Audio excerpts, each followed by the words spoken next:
Well, we are here in FedEx Field, and what a dud. The Browns lost 24-23 to the Redskins. There was all this hype about Brian Hoyer, Johnny Manziel. Neither of them came out and looked good whatsoever. They both struggled. How do you make a decision off of that, Tom? I don't think you do. I know you sat in on the press conference. Could we possibly see this go another week for one of these guys to take hold? Because neither one of them did tonight. The offense really was bad. I mean, for 3/4 of the game. I mean, Colt McCoy was the best quarterback on the field tonight. You know, it was making me long for those good old Colt McCoy days. Really, one of the biggest things that happened tonight was Johnny Manziel ended up flipping the bird to the Redskins bench. You cannot do that. You know what? We expect him to make some rookie mistakes. We expect an occasional tardiness to a team meeting, but flipping off the Redskins bench, this is not the sign of what you want your starting quarterback to be doing. No, but I would say it was the second most obscene gesture, other than the offense in the first half would be first. But no, that's a lack of composure. It just can't, they can't tolerate something like that. And I'm sure Mike Pettin, addressed it, and I'm sure we'll address it with Johnny Manziel. And you know what? He did say that he might have to wait another game before he can make this quarterback decision. How do you go back to Cleveland tomorrow and sit down in a room, watch this film, and say, this is my guy?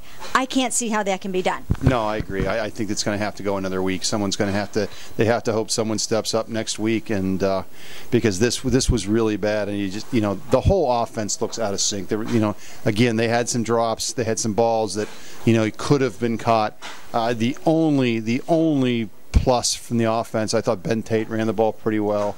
Terrence West had some hard yards in the second half, but the passing game is just a mess right now. And you know what?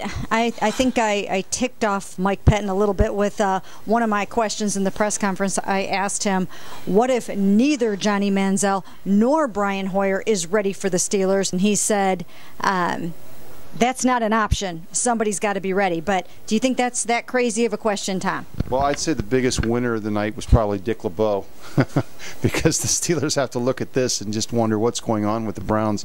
They've got 2 weeks to figure it out.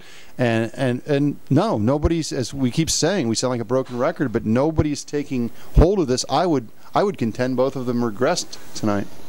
Well, you know what? I mean, you look at it and you really have to wonder if either of these guys are going to work out. And, hey, you know what? As crazy as it sounds, they do have Rex Grossman, waiting in the wings, and he's at least started 47 games. I'm not really completely serious about that, but right now, who knows? Do they have to pick one guy and get behind him as fast as they can?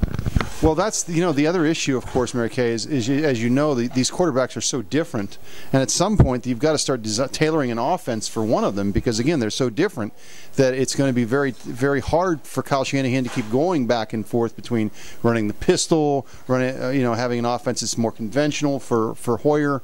And it's just bad. The whole thing is just bad. And some of it, I guess you could understand that there was going to be some struggles. Brand new system, rookie quarterback, another guy who really hasn't played a whole lot. But I don't think anyone expected it to be this much of a struggle. Well, on a bright note, you know what? It's hard to get into a rhythm as a quarterback when you're playing 2 series and then you're coming out 2 series and going back in for 2 series. And I remember a game where Brian Hoyer started out with 3 interceptions and ended up winning the football game last year. So I'm sure all is not lost, and they will come up with a quarterback for the Pittsburgh game somehow, some way. And for now, that's it from FedEx Field.